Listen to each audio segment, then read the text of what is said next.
Today's video is brought to you by cruiseline.com and Shipmate app. Did you know you can research and book your excursions right in the Shipmate app? Click on Explore, choose your port, and browse excursions by destination. It's super simple to read reviews from real cruisers and book your activities right in the app. Hey cruisers, I'm Sherry with CruiseTipsTV.com. There's a considerable amount of cruise news that we're going to talk about today. I'm going to let you know what we're going to cover. If you want to skip ahead a little bit or stay tuned for just certain parts, you can certainly do that. We are going to start off with the big buzz from this week, which is Carnival has made an announcement about the new release date for its newest ship, Carnival Mardi Gras. They've also made some announcements regarding Carnival Radiance, and we have updates for you on Breeze and Magic as well. After that, we're going to talk about a very interesting partnership between Royal Caribbean and Norwegian that I think you're going to find very, very interesting. Then briefly, we're going to talk about Carnival Cruise Line again and the summit that they're holding and opening up to the public. We'll then briefly speak about MSC Cruises' new health panel. And lastly, we're going to dive pretty deep, a few minutes deep, I would say, into the European Union's new recommended health measures for resuming cruising. They're a little ahead of us in the European Union with the status of the virus and their ability to return to sailing, so there may be some very good insights there. But let's start with the big news this week from Carnival Cruise Line about Carnival Mardi Gras.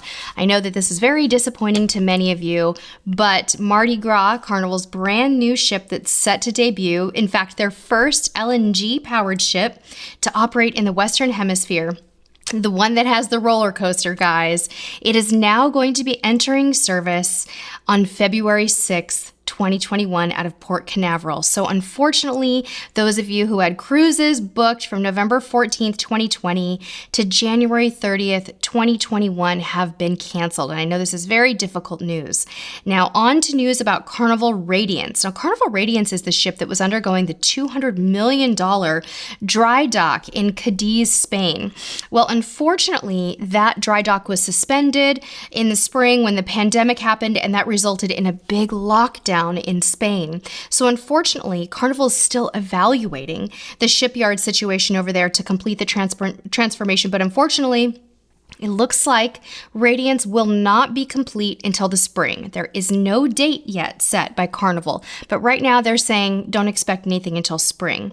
Now, as a result of the delay with Carnival Radiance, the delayed arrival, Carnival Breeze will now be redeployed from Fort Lauderdale up to Port Canaveral and will assume the itineraries that were set for Carnival Radiance from November 8th, 2020 to April 24th, 2021. So then consequently, guests that were on Carnival Breeze sailings from Fort Lauderdale scheduled to operate from November 7th, 2020 to March 7th, 2021 are being notified that their cruises are being entirely canceled. I told you guys, a lot going on with Carnival today. Now, lastly, Carnival Magic's transatlantic and European itineraries from March 13th, 2021 to May 3rd, 2021 have been entirely canceled. So there were 7 sailings that were previously scheduled for Carnival Breeze from Fort Lauderdale, March 13th to April 24th, 2021, and those will move to Miami, and those guests will sail on the same itinerary. But on Carnival Magic, out of Miami. I know that's a lot to absorb right now.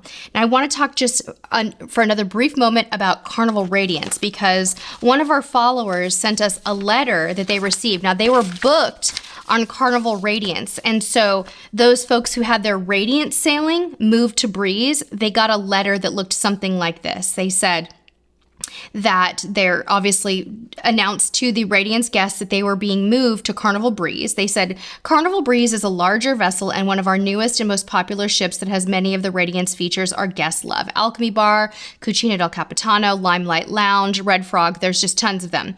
Guests will enjoy a larger water park, expansive sport square, and open deck areas, Cloud9 Spa and Ocean Plaza. Now, they went on to give some instructions. So if you were booked on Radiance and you got moved to Breeze, this is important. They said that they are in the process of moving your reservation to Breeze and making a comparable stateroom assignment. Now, they said you're going to get an email by July 10th approximately with a confirmation of your new stateroom on Carnival Breeze, but they do not want you to call. They're going to give you a $200 stateroom credit, a cabin onboard credit, I should say, that'll be automatically applied. But for now, they don't want you to call. Now, once you receive that new confirmation email, if you decide you want to cancel your reservation, a request for a refund will be honored until September 30th, 2020. I know that was a lot of information from Carnival, but we think that it's important to go over all of that because many of you are Carnival fans, and I've heard from a lot of you today and last night that you were booked on those sailings. So hang in there and let us know in the comments below if you were booked on that. Now we have really interesting news, I think, that surprised a lot of us this week, that Royal Caribbean and Norwegian Cruise Line are teaming up. And this is really cool. They're competitors, so why are they teaming up? Well, here's what's going on. Royal Caribbean and Norwegian have announced a collaboration to develop enhanced cruise health and safety protocols or standards in response to the pandemic. They're calling this this new collaboration the Healthy Sail Panel. And this panel is tasked with collaboratively developing recommendations for cruise lines to advance their public health response, improve safety, and achieve readiness for the safe resumption of operations. Now, here's what's interesting. This panel, you guys, has already been working on this for a month. So this panel has been assembled for a while, and they've already gone forward, and they're going to have some initial recommendations by the end of August. Now, these recommendations that they're going to make will be open source, which means that they can be freely adopted by any company or any industry that could benefit from the scientific and medical insights. So not only are these two competing cruise lines working together, but they're going to be sharing the information with the world. So this is so interesting that they're competitors, right? Here's what Frank Del Rio said. He said, "We compete for the vacationing consumer's business every day, but we never compete on health and safety standards." I like that. I think this is really cool, and this is one of the positive things that's coming out of this, right? If you'd like to see information on the whole entire panel, please go ahead and click on the link that's in the description below, and you can see all of the experts that have been assembled for this panel. It's quite an array of experts. It's a very large panel and very highly qualified people, from Mike Leavitt, who was a 3-term governor of Utah and served as an administrator of the EPA and secretary of HHS under Bush, to Helene Gale, who is the CEO of the Chicago Community Trust, which is one of the nation's leading community foundations. Some very interesting qualifications here. So check out that group. We're not going to read every name for you today because it would take a long time. Fain and Del Rio said that the reason they did this was to assure that the plans that they will submit to the U.S. CDC, the Centers for Disease Control and Prevention, and other regulators apply the best available public health, science, and engineering insights. The work of the panel will be shared with the entire industry and regulators. So I think what they're saying is, hey, look, we don't think we can do this alone. We don't want to try to go it alone. We're going to rely on experts. Now, MSC Cruises has something similar that we'll get to in a moment, but before that, Carnival's doing something a little bit different with a scientific summit that is actually open to the public. Listen to this. The World Travel and Tourism Council, also known as WTTC, together with the world's largest cruise company, Carnival Corporation and PLC, will host the WTTC Carnival Corporation Global Science Summit on COVID. This summit is set for July 23rd. It will be a virtual summit focused on the new normal. And if you'd like to attend, you're welcome to do so. It will be July 23rd, and I believe the time is 10 a.m. to 1:30 p.m. Eastern Time. So 10 a.m. to 1:30 p.m. Eastern Time. Now, the summit is going to bring together a bunch of tourism leaders, WTTC members, government agencies, destination partners, trade and private business partners, and they're going to share the very latest in science and medical evidence that can be used to inform practical, adaptable, and science-based solutions. So this is going to be like a series of panels, and what they're going to do is basically inform us or talk to people about how to stay informed.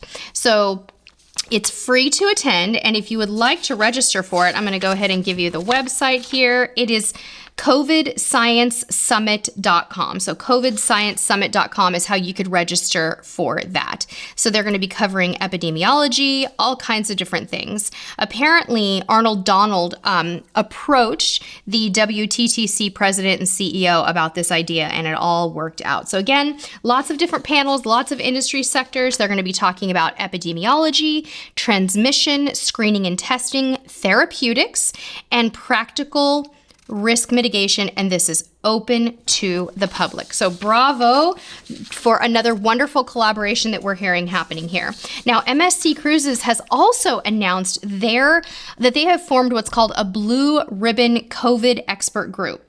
And again, these are to go over protocols and planning, and they've got experts in the fields of medicine, public health, all kinds of different things. And we're going to link to that release in the description below. All right, guys, let's talk about the big news that came out of the European Union this week. I know that this has been a lot of information for everyone. Essentially, what happened is that this organization called Healthy Gateways, which is an agency serving as advisors to European cruise lines, they went ahead and they put out a very long, I think it was 49-page document on interim advice, I guess you could say, for restarting cruise operations after lifting restrictive measures in response to the pandemic. Now, I don't believe that those measures have been lifted yet, that the restrictions have been lifted yet in the EU, but the chances are they're probably going to be quite soon. There's so much to cover in this document, so we're going to try to summarize it just a little bit here for you and talk about some of the main key points, because it's possible that this will be somewhat predictive of what the CDC will recommend here for cruise ships sailing out of the U.S., but again, really hard to say, too soon to say, but it's possible that it will. And there's some interesting stuff in here. So what this guide is, it's a proposed strategy for reducing the risks for transmission among cruise ship passengers and crew, and that it covers the entire process. So when they say that it covers the entire process, they're talking about this starts at the time of booking and goes all the way until passengers and crew have returned to their homes. So that's probably why it's 49 pages long, right? There's a lot to talk about here. So the first suggestion that they make as part of the guidelines is that there's a gradual approach to restart cruise ship operations. They then go on to say that they recommend itineraries of a short duration, 3 to 7 days, and possibly to limit the number of ports visited in an itinerary, which I think is actually an excellent idea because that's where we run into most of the issues is in the ports, right? So I think that's probably something that we're going to see. Obviously, we'll see it in the EU because this is being recommended. Another note about this, these are just recommendations. These aren't necessarily hard requirements. So we want to keep in mind that they are calling them interim guidance. They're not saying hard and fast rules. So keep that in mind as we read through here. Another possibility that is proposed in the document is that certain activities could be broken down by age group. Now, nobody really knows what that would look like, but they did say that that is something that could potentially happen. On Cruise Radio's website, they said, among the more unusual suggestions put forth is that activities and services on board cruise ships could be organized according to age group so that older individuals are separated from other age groups. I'm not sure about this. Tell us what you think about it in the comments below. I'm curious to hear. So let's talk about some of the other areas. Okay. Listen to this, you guys. When it comes down to pools and hot tubs, one of the suggestions that they made from Health Gateways, the advisory board, is that, of course, masks would be worn in many areas, public spaces and cabins. They would have 5% of cabins assigned, and we'll get back to pools and hot tubs in a minute. I know I said that, but I wanted to get to something here. They said that they may have up to space to isolate up to 5% of passengers and crew. So that might mean that they're going to have to set aside some cabins, right?